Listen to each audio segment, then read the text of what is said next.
வேலூர் மாவட்டத்தில் சுற்றுப்பயணம் மேற்கொண்டுள்ள துணை முதலமைச்சர் உதயநிதி ஸ்டாலின் வேலூர் பாலாற்று பாலத்தில் வாக்கிங் சென்றபோது பொதுமக்களை சந்தித்து உரையாடினார்.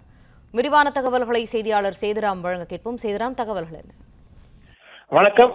தமிழ்நாடு துணை முதலமைச்சர் உதயநிதி ஸ்டாலின் நேற்று வேலூர் மாவட்ட வளர்ச்சி திட்ட பணிகள் குறித்த அனைத்து துறை அதிகாரிகளோடு மாவட்ட ஆட்சியர் அலுவலகத்தில் ஆலோசனை கூட்டம் நடைபெற வருகை புரிந்தார். தொடர்ந்து இன்று வேலூர் மாவட்டத்தில் புதிதாக பணிகளும் அடிகள் நாட்டப்பட்டு விழா முடிவு பெற்ற திட்டப்பணிகள் திறக்கப்பட உள்ளார்.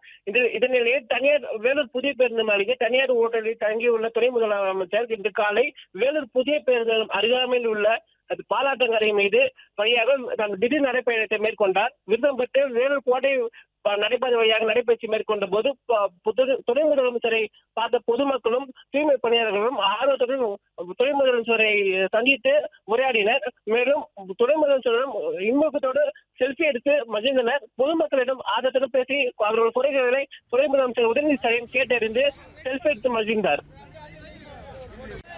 பிளே ஸ்டோர் மற்றும் ஆப் ஸ்டோரில் இருந்து பாலிமர் செயலியை QR கோடு மூலம் பதிவிறக்கம் செய்யுங்கள். செய்திகளை உடனுக்குடன் பெறுங்கள்.